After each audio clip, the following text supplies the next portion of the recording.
चलिए जहाँ पे लीव किया था वापस से वहीं से स्टार्ट करते हैं।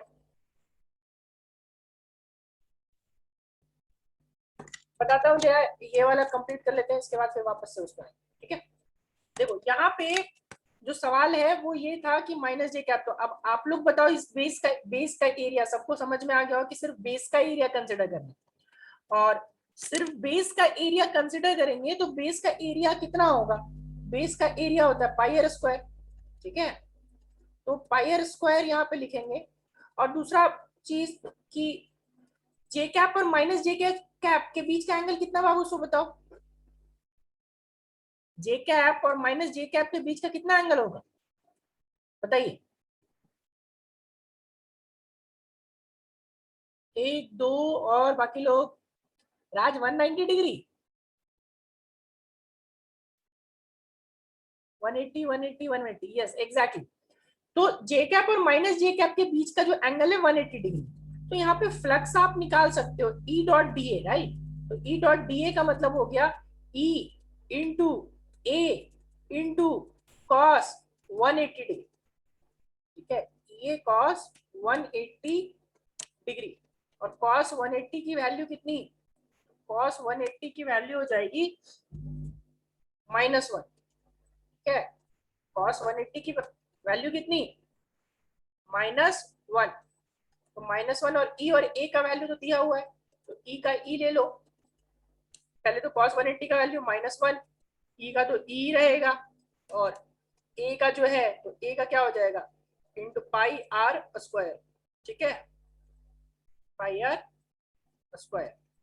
तो नेट हो जाएगा minus E times of pi are square, minus E times of pi are square, ठीक है।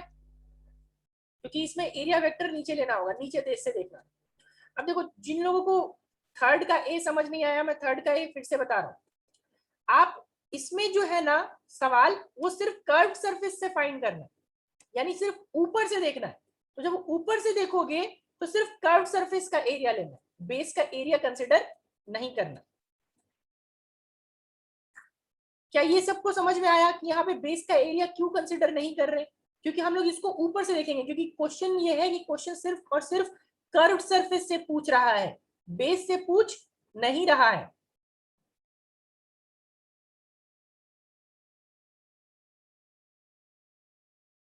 बोलिए प्रियांशु, क्या डाउट है।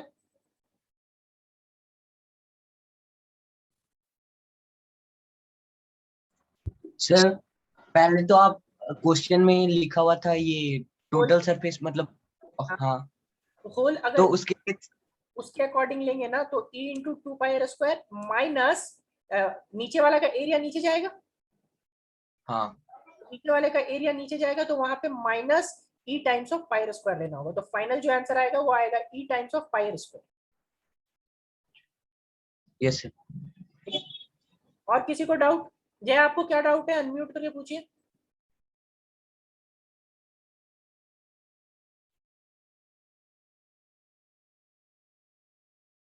जय आपको आवाज आ रहा है मेरा।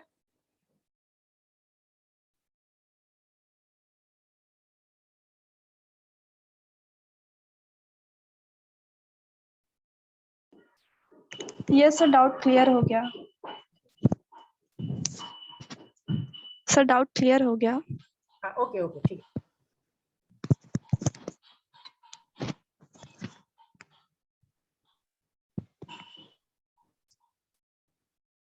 चलिए इसके आगे के सवाल पे आते हैं, और यहाँ पे देखो ये सिलेंडर आ गया।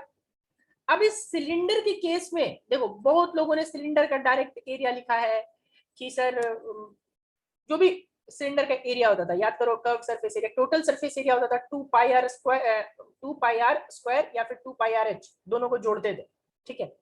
तो सबने वो कंसिडर कर लिया। तो सबसे पहला दिमाग में ये चीज रखो कि सिलेंडर का 3 सरफेस होगा। ध्यान से समझो मेरी बात को, मैं इस फिगर को एक बार फिर से बना रहा हूं, ठीक है। यहाँ पे देखिए सिलेंडर का टोटल जो सरफेस होगा वो 3 सरफेस होगा। एक सरफेस ये वाला जो बेस सामने आ रहा है, ये पहला। दूसरा ये कर्व्ड सरफेस, और तीसरा ये जो पीछे वाला बेस है वो, ठीक है। अब मेरी बात को समझना, 3 सरफेस यानी 3 एरिया वेक्टर। याद करो मैंने पहले ही बताया था क्यूब के केस में कि 6 फेसेस यानी 6 एरिया वेक्टर, यानी 6 का डायरेक्शन अलग अलग था। याद करो तो अगर मैंने यहाँ जब एरिया वेक्टर बताया था ना आपको, एज ए एरिया वेक्टर बताया था कि एरिया क्या होता है। देखो ये देखो यहाँ पे 3 सरफेस है ऑलरेडी। ये सारे क्वेश्चंस मैंने एरिया वेक्टर में बताया। यहाँ पे 3 सरफेस दिख रहा है, A1 A2 और A3 मैंने यहाँ लिया। तो A1 का आई कैप होगा, A2 का माइनस आई कैप होगा और A3 का हर जगह पे रेडियल होगा, इसको यहाँ पे परपेंडिकुलर होगा। ऐसा जहां से भी देखो ये बनाया मैंने, इसी को जूम करके बनाया भी है कि यहाँ से ये वाला जो डायरेक्शन होता है वो हमेशा परपेंडिकुलर होता है। याद करो तो A1 A2 और ये जो सारा डायरेक्शन है वो किसका डायरेक्शन था, A3 का डायरेक्शन। ठीक है चलो अब इसी को देखकर क्या ये फिगर सबको क्लियर है। पुराना वाला, ये मैंने पुराना वाला जो एरिया वेक्टर बताया था उसी टाइम का ही। तो मैं ऑलरेडी, आप अगर सोचोगे तो मैं ऑलरेडी ये सारी चीजें आप लोगों को बता चुका हूँ। जो बताया है उसी पे क्वेश्चन दिया है। ठीक है वापस से अभी के क्वेश्चन में आते हैं। तो इसमें आप बताओगे कि अगर ये फर्स्ट वाला सरफेस को हम लोग एरिया A1 मान रहे हैं तो A1 वेक्टर और E वेक्टर के बीच का एंगल कितना, बताइए। A1 वेक्टर और E वेक्टर के बीच का एंगल कितना है?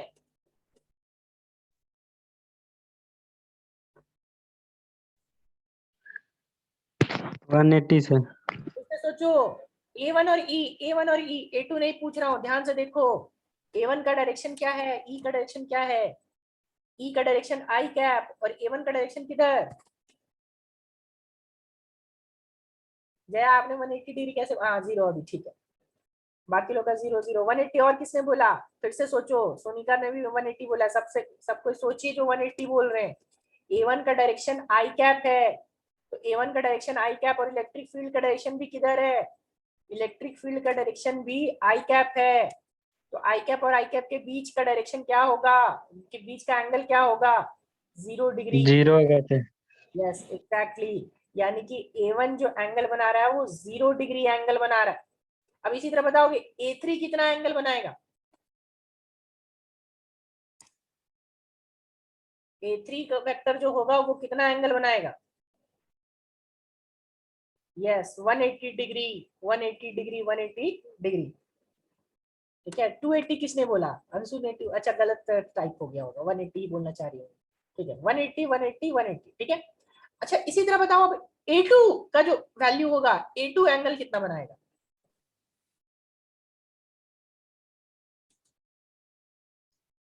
नाइन्टी से। बाकी लोग पक्का 90 बनाएगा, सोच लो। यस एग्जैक्टली, A2 जो बनाएगा वो 90 डिग्री बनाएगा। ये मैंने अभी फिगर में दिखाया भी। यहाँ पे मैंने यहाँ पे A2 लिया है बट वहां पे A3 लिया था। ये देखो ये वाला बीच वाला अभी जस्ट दिखाया कि A3 वाला यहाँ पे हर केस में ये 90 डिग्री बनाएगा एंगल।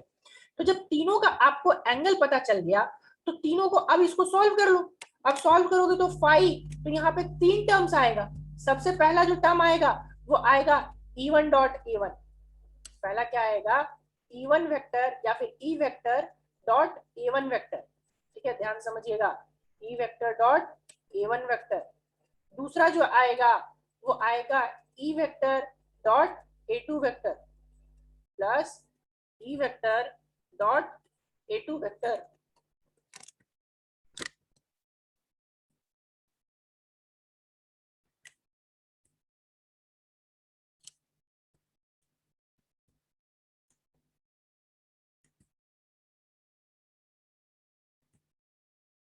देखो यहाँ पे आ जाएंगे और E1 डॉट A1 प्लस क्या हो जाएगा E2 डॉट A2, E2 नहीं सिर्फ E, क्योंकि सबकी वैल्यू तो E रहेगी ना। तो यहाँ पे आएगा E डॉट A2 और थर्ड वाला क्या हो जाएगा E डॉट A3।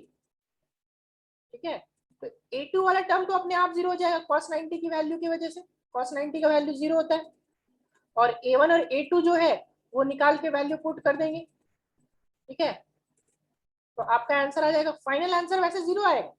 कुछ एक लोगों का जिनका फाइनल आंसर तुक्का मार के 0 आया है, ठीक है तो उनका सही है, बट एक्चुअली कॉन्सेप्ट ये है।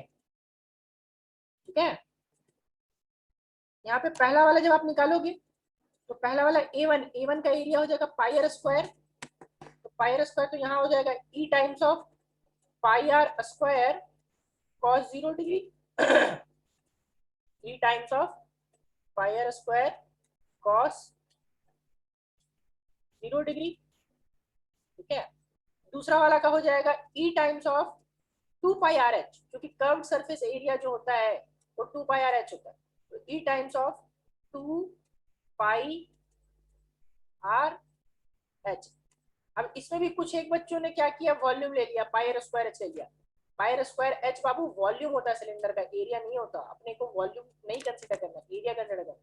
और दूसरा वाला A2 है तो वो cos 90 डिग्री, ठीक है।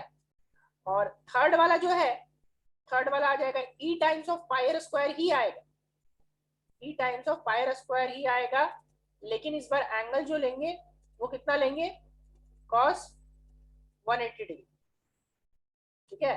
cos 180 का वैल्यू -1, ठीक है।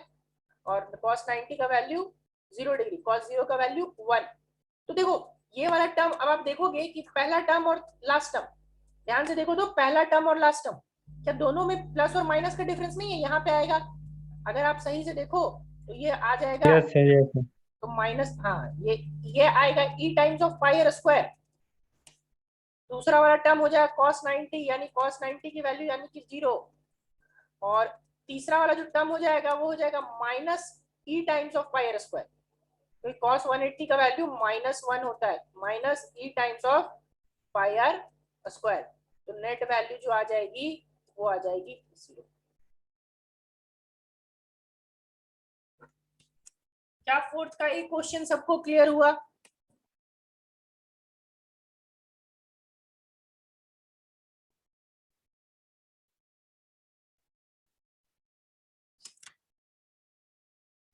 सबका जवाब नहीं आ रहा, 12-13 लोगों को आया है और बाकी लोग सो रहे हैं क्या? जागो मोहन प्यारे।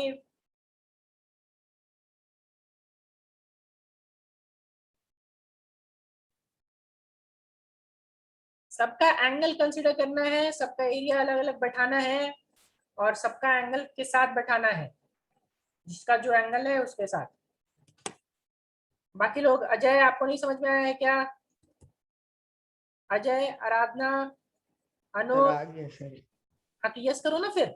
यस क्यों नहीं कर रहे? बसंत, विपुल, धर्मेंद्र, ऋषिकेश, मनु, मुस्कान, प्रियंका, राज, और कौन बचे? हाँ बस इतने ही लोग। हाँ चलो, वो यस बटन मुझे पता है, यस उतना मत लिखो, यस डायरेक्ट बटन वाला करो, प्रेस करो बस, ठीक है। इतना काम आसान करके रखा है आपके लिए। चलो ठीक है, अब सेकंड वाला, लास्ट वाला। अब यहाँ पे सबसे पहले जो सवाल यहाँ पे है, तो इसमें आप इलेक्ट्रिक फील्ड को वेक्टर फॉर्म में लिखो और एरिया को वेक्टर फॉर्म में लिखो। आंसर तो आपको अपने आप मिलने जाने वाला है, ठीक है। तो मान लो जब इसके टर्म्स में हम लोग कर रहे हैं, तो सबसे पहले आप इलेक्ट्रिक फील्ड का डायरेक्शन क्या बताओगे? ऊपर की ओर कौन सा वेक्टर लेके चलते हैं यूजुअली? क्या डायरेक्शन होता है? कौन सा यूनिट वेक्टर?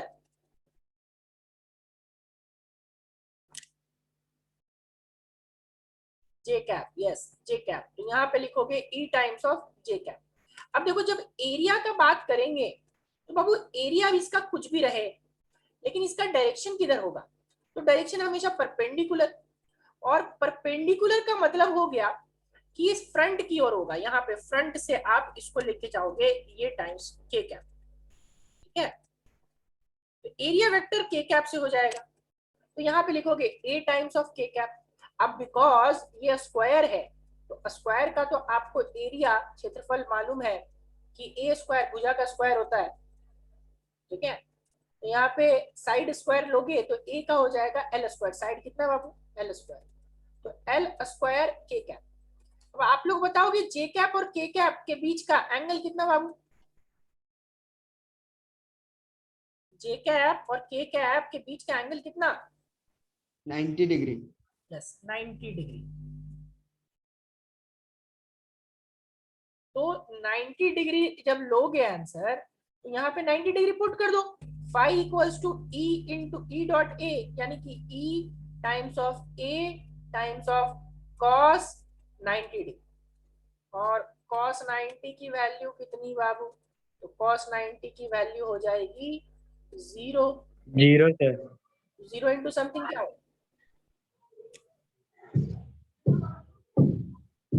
यहाँ भी आंसर हो गया 0। ठीक है,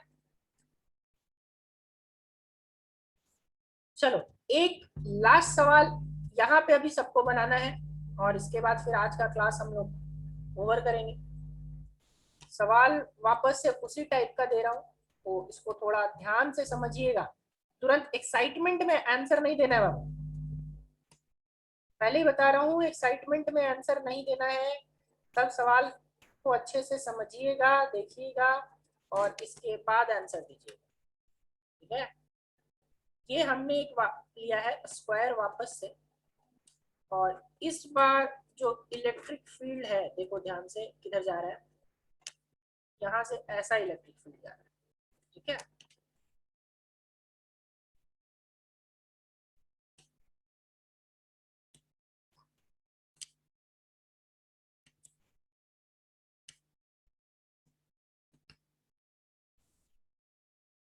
इलेक्ट्रिक फील्ड का ये डायरेक्शन, और जो एंगल बन रहा है, या मैं एंगल भी बताता हूँ, ये एंगल कितना बनेगा।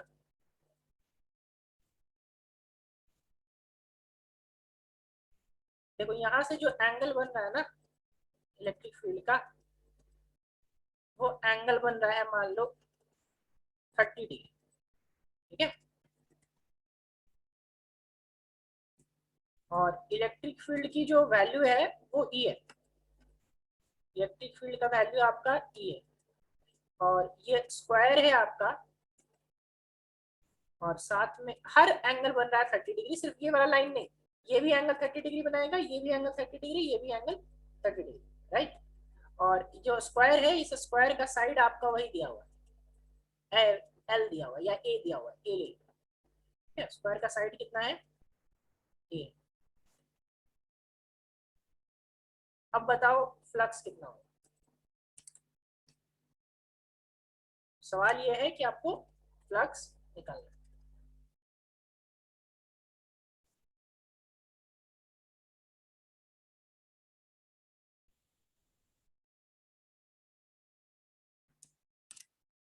चलो एक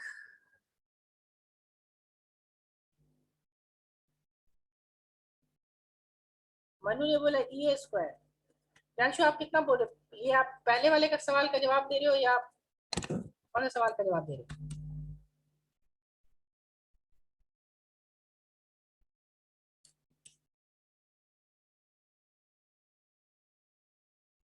√3 L स्क्वायर।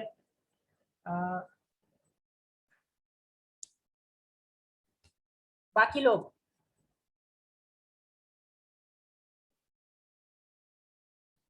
विक्रम ने बोला √3 L स्क्वायर बाई 2। बाबू ई छोड़ दिए, वैसे तो आप ई भी होगा साथ में मल्टीप्लाई, ई एल नहीं होगा और ए होगा। मनु बोल रहे सर ई ए स्क्वायर √3/2। अच्छा ओके, और बाकी लोग √3 A स्क्वायर A/2। धर्मेंद्र ने भी √3 A स्क्वायर बाई 2। अच्छा, और बाकी लोग बाकी का answer?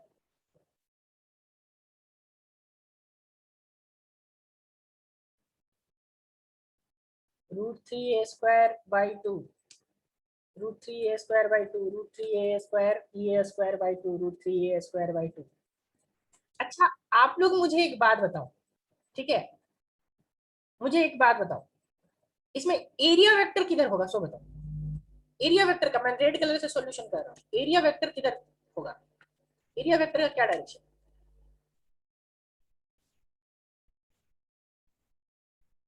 What is the direction of area vector? A times of क्या होगा यहाँ पर? क्या लिखा? के कैप, एग्जैक्टली के कैप, राइट, के कैप। चलो ठीक है, के कैप, ठीक है, के कैप। अब इलेक्ट्रिक फील्ड बाबू, के कैप बाहर की ओर, ध्यान से इसको समझो, मैं इसीलिए बोला ना कि मैं बहुत ट्रिकी क्वेश्चन दे रहा हूँ ये। सिर्फ एक प्रियांशु का सही जवाब आया। ये के कैप बाबू इधर बाहर की ओर है और इलेक्ट्रिक फील्ड इसकी ओर है, ठीक है। तो क्या एरिया वेक्टर और के कैप में, अभी भी सोचो, ध्यान से सोचो मेरी बात को, कि इलेक्ट्रिक फील्ड कहाँ है? इलेक्ट्रिक फील्ड इस डायरेक्शन में, ऐसा, ठीक है। ये हो गया इलेक्ट्रिक फील्ड का डायरेक्शन। और जो एरिया वेक्टर है वो तो बाहर की ओर आ रहा है बाबू, बाहर की ओर, यानी ऐसा, ठीक है। 3D में इसको सोचना पड़ेगा, ऐसा, ये वाला। तो एरिया वेक्टर और उसके बीच एंगल क्या 30 डिग्री होगा, जो आप cos 30 ले रहे हो? ये तो बाबू सोचो। अब बताओ मुझे, पहले ये बताओ कि इलेक्ट्रिक फील्ड और एरिया वेक्टर के बीच का एंगल कितना है? 3D में सोच के बताओ, क्या 30 डिग्री ले सकते हैं एंगल? Area vector 180। फिर से सोचो, ये थोड़ा सा सर्कुलर मोशन में मैंने ऐसा बताया था ऑलरेडी, पर आप लोग उसको कंसीडर कर नहीं पा रहे हो। चलो मैं अभी आपको एक चीज बता, थोड़ा सा 3D में आपको सोचना पड़ेगा, ठीक है। हाँ देखो, 2 का जवाब आया, एक का अंशु का आया और एक प्रियांशु का आया, ठीक है। 120 सर। 120 भी नहीं होगा बाबू, सोचो, थोड़ा दिमाग लगाओ।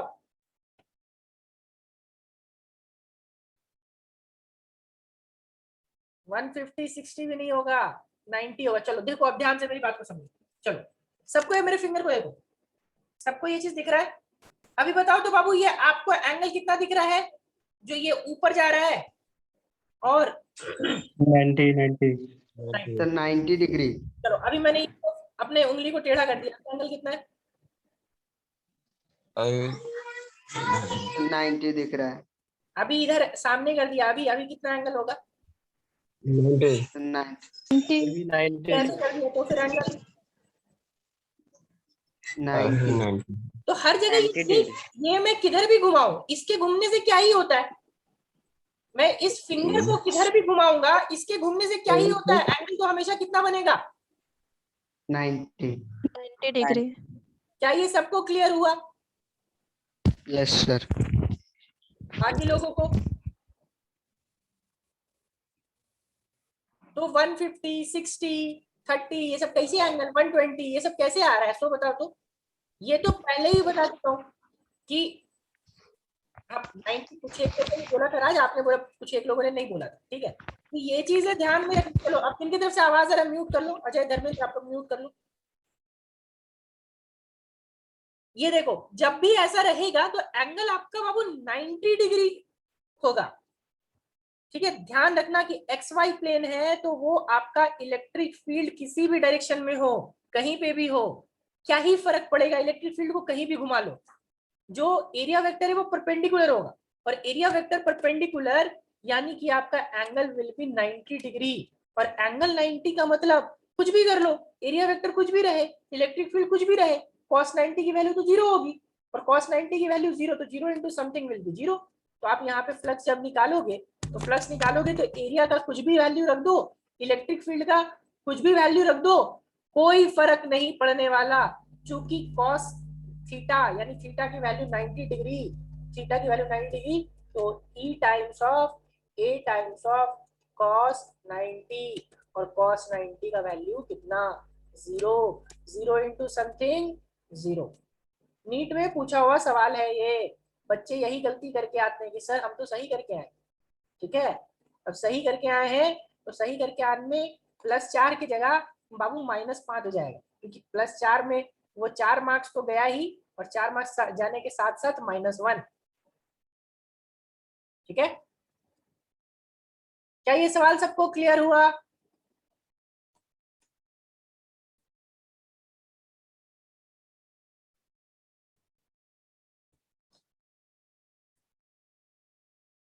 किसी को कोई डाउट इस सवाल से? किसकी तरह क्लियर हुआ? सबको क्लियर है ना? किस चीज की तरह क्लियर है बाबू? स्प्राइट की तरह सर। हाँ स्प्राइट, स्प्राइट की तरह से। बिल्कुल। कोको कोला की तरह सर। कोको कोला क्लियर नहीं होता है नालायक, इसका मतलब क्लियर नहीं है आपको।